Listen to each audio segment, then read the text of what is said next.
Bonjour et bienvenue dans le programme Mythes et légendes sur Esprit français. Je suis Ying. Il y a un proverbe qui dit « Qui se ressemble, s'assemble ». Quels sont les critères et les principes qui permettent aux gens de se regrouper? Les scientifiques pensent que les gens ont des niveaux d'énergie différents. Ils attirent toujours les personnes et les choses de même fréquence. Cette notion de niveau ne sert pas à désigner des choses que nous pensons habituellement, comme le pouvoir, la richesse et la connaissance. Il s'agit d'un niveau plus subtil de conscience et d'énergie. Quand nous sommes à un niveau d'énergie inférieur, nous attirons beaucoup de mauvaises personnes et de mauvaises choses, et nous tombons facilement malades. Aujourd'hui, nous allons parler de la relation entre le destin, la conscience et l'énergie. Si vous n'êtes pas encore abonné à notre chaîne, abonnez-vous et activez la petite cloche. Les ondes cérébrales sont généralement classées en 5 types.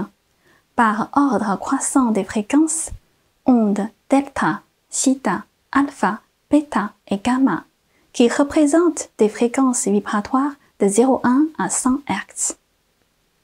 Tout ce qui se trouve dans l'univers vibre. Le scientifique Nikola Tesla a dit « Si vous voulez trouver les secrets de l'univers, pensez en termes de fréquence, d'énergie et de vibration. » La fréquence de vibration de l'univers est de 430 Hz. Nous nous sentons donc très paisibles et détendus quand nous écoutons la musique de 430 Hz. La fréquence naturelle de la Terre est de 7,423 Hz. Cette fréquence est connue sous le nom de résonance de Schumann. La fréquence naturelle de la Terre protège tous les êtres vivants de notre planète. C'est pourquoi les astronautes transportent des générateurs de résonance de Schumann dans l'espace afin de préserver leur santé mentale et physique. Einstein a dit aussi « Tout est énergie, tout est vibration ». Et c'est là tout ce qui est à comprendre dans la vie. Aligne-toi à la fréquence de la réalité que tu souhaites et cette réalité se manifestera.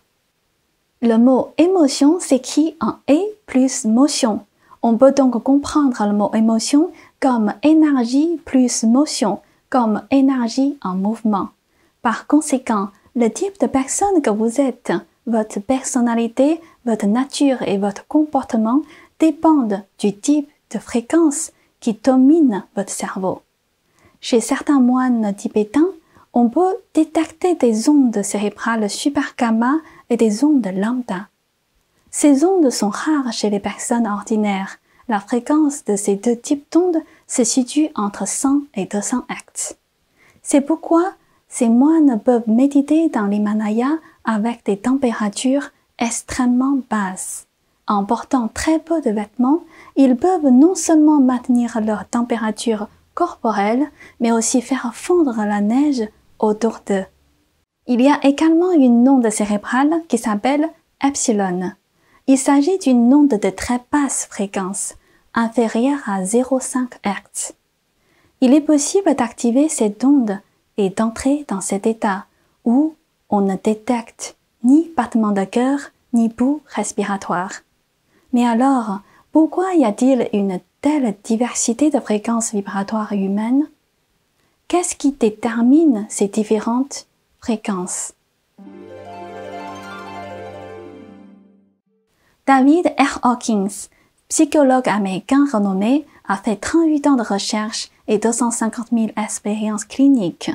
Les personnes qu'il a évaluées ont été sélectionnées au hasard aux États-Unis, au Canada, au Mexique, en Amérique du Sud et en Europe, parmi les gens de différentes races, cultures, métiers et âges. Grâce à ces recherches, Hawkins a trouvé un graphique caché de la conscience humaine, dans lequel les différents niveaux de conscience ont des fréquences de vibration énergétique correspondantes. Pour le dire simplement, chaque personne a un niveau d'énergie différent. Selon le tableau de Hawkins, la conscience humaine correspond à une gamme de fréquences vibratoires pouvant s'étendre de 1 à 1000. Il y a 17 niveaux d'énergie. Plus la fréquence est élevée, plus l'énergie est élevée. La fréquence la plus élevée, c'est le grand éveillé. La personne atteint l'éveil. Sa vibration peut aller de 700 à 1000. L'échelle se poursuit avec la paix et le bonheur à 600, la joie et la sérénité à 540, l'amour et le respect à 500, la rationalité et la compréhension à 400, l'acceptation et le pardon à 350, la volonté et l'optimisme à 310, la neutralité et la confiance à 250, le courage et l'affirmation à 200. 200 est comme un point de séparation. Au-dessus, c'est l'énergie positive. En dessous, c'est l'énergie négative. Selon Hawkins, les personnes ayant un niveau d'énergie inférieur à 200 sont plus sujettes à la maladie et ne sont pas toujours en bonne santé. Le niveau d'énergie le plus bas est la honte et l'humiliation à 20. La culpabilité et le blâme à 30. L'empathie et le désespoir à 50. Le chagrin et le regret à 75. La peur et l'anxiété à 100. Le désir et l'envie à 125. La colère et la haine à 150. L'orgueil et le mépris à 175. Hawkins affirme que la plupart des gens ont un niveau d'énergie inférieur à 200, que ceux qui atteignent 500 ont déjà un champ d'énergie très puissant et peuvent influencer des milliers de personnes. Seulement 4 personnes sur 1000 peuvent atteindre ce niveau d'énergie. Seulement une personne sur 1000 est supérieure à 600.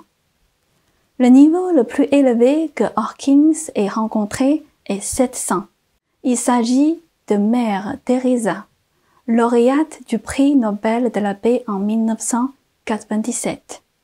Il raconte qu'au moment où Mère Teresa est rentrée dans la pièce, un sentiment inexplicable de bonheur a envahi le cœur de tout le monde et les gens n'avaient presque plus de distraction ni de haine. 1000 Hz est souvent appelé la fréquence de la volonté de Dieu ou encore le pouvoir absolu de l'esprit. La légende raconte que lorsque Jésus est apparu, les gens autour de lui ne pensaient plus à rien.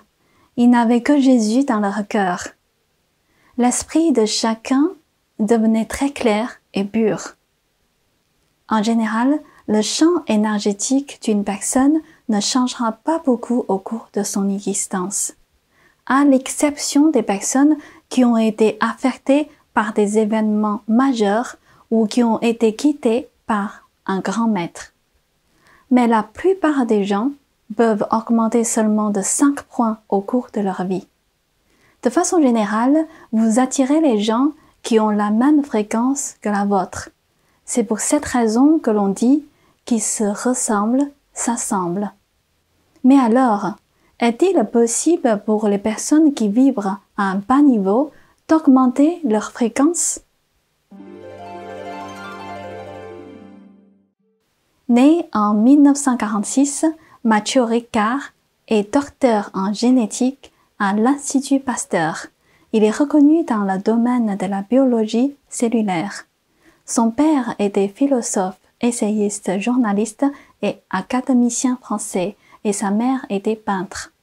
Cependant, après avoir regardé un film sur les maîtres bouddhistes tibétains, Mathieu Ricard a développé un fort désir de les suivre. Bien qu'il ait été en contact avec de nombreux philosophes, scientifiques et musiciens depuis son enfance, il a toujours eu le sentiment qu'il lui manquait quelque chose de très important. Alors, à l'âge de 26 ans, il a résolument quitté Paris et sa vie choyée pour suivre une voie de cultivation dans l'Himalaya. Le deuxième jour de son arrivée, Mathieu Ricard rencontra son premier maître, Gangyor Rinpoché, un lama tibétain. Pendant 3 semaines, les deux hommes n'ont pas pu échanger à cause de la barrière des langues. Ils n'ont rien fait d'autre que de méditer. Mais Ricard a senti la sérénité et la force profonde qui émanaient du maître, et cela a ouvert son cœur et son esprit. Son père philosophe, intrigué par son comportement, lui demanda pourquoi il avait décidé de devenir moine.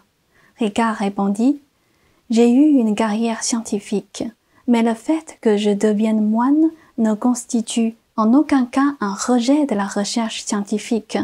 La recherche scientifique ne peut pas résoudre les problèmes fondamentaux de l'existence, et la science, bien que très intéressante en soi, ne suffit pas à donner un sens de ma vie. » Pour comprendre son fils, le père philosophe a décidé de suivre son fils moine de Paris jusqu'en Inde, au Bhoutan, au Népal et dans l'Himalaya. Ils ont parlé et discuté de tout, de la psychologie à la réincarnation et au nirvana, du bouddhisme aux autres religions, de la philosophie à l'histoire et de la politique à la société contemporaine. Leur conversation a donné naissance au livre Le moine et le philosophe. Mathieu Ricard a participé à une étude sur la méditation et l'empathie à l'université du Wisconsin pendant 12 ans. Richard Davidson, professeur de psychologie, a placé 256 capteurs sur sa tête pour étudier les changements de l'activité cérébrale. Il a découvert que lorsque Mathieu Ricard médite, son activité cérébrale est la même que celle des gens ordinaires regardant un film comique. Une grande quantité d'ondes gamma est libérée dans son cerveau. Le volume de ces ondes a été sans précédent dans le record scientifique. Dans son rapport, Davidson a écrit que le scanner cérébral avait découvert une activité plus importante dans son cortex frontal du cerveau gauche que dans le droit. Ces ondes ont donné lieu à une grande joie et ont permis une réduction de la dépression. Les chercheurs et les médias ont fini par nommer Mathieu Ricard l'homme le plus heureux du monde. Lorsqu'on lui a demandé comment peut-on être plus heureux, Mathieu Ricard a répondu que la bienveillance et l'altruisme étaient essentiels. Il a ajouté que prendre 15 minutes par jour pour penser à des choses heureuses et positives permet de cultiver un esprit plus heureux. Les recherches de Davidson montrent également que 20 minutes de méditation par jour peut rendre les gens plus heureux et que les états d'esprit positifs tels que l'honnêteté, la compassion et la compréhension peuvent renforcer la volonté et la force physique d'une personne, modifier la fréquence vibratoire des particules microscopiques dans le corps et améliorer l'état de santé physique et mentale ainsi que l'ensemble du processus de la vie. Les recherches de Hawkins ont montré également qu'il y a des valeurs énergétiques précises pour les êtres humains, les plantes, les animaux, les livres, la nourriture, les vêtements, les bâtiments et les voitures, aussi pour la conscience intangible, la pensée, le mouvement, la musique et les émotions. Cela signifie que tout est spirituel et possède son propre champ d'énergie. En vous éloignant de la pensée négative des personnes et des objets à basse énergie, en côtoyant des personnes et des objets ayant une haute fréquence vibratoire, en apportant des changements de l'intérieur vers l'extérieur, vous améliorez constamment votre niveau d'énergie et vous pouvez changer votre situation de vie. J'espère que le sujet d'aujourd'hui vous aidera à élargir votre esprit et à augmenter votre niveau d'énergie. Si vous aimez cette vidéo, n'hésitez pas à vous abonner, liker et partager. À la prochaine. What's happened to this world we're living in? Why?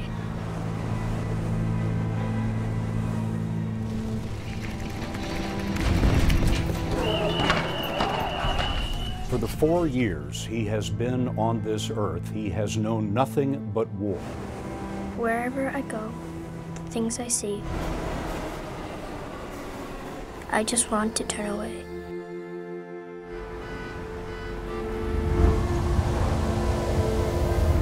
The dreams I have, the stories I could tell, will they still be possible? This year, more than ever, I need a brand new world, a clean world.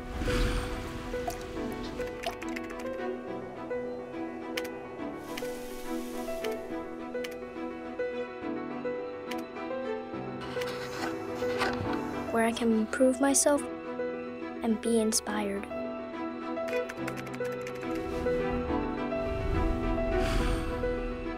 My stage can be anywhere and everywhere,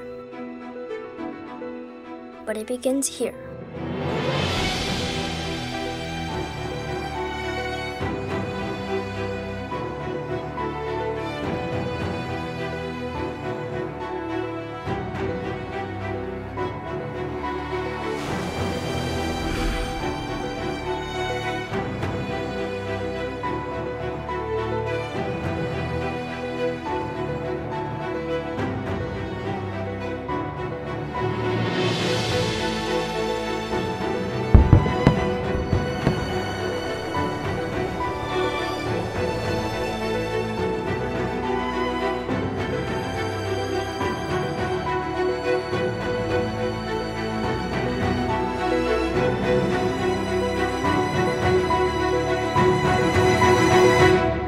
Ganjing World, a brighter way of life.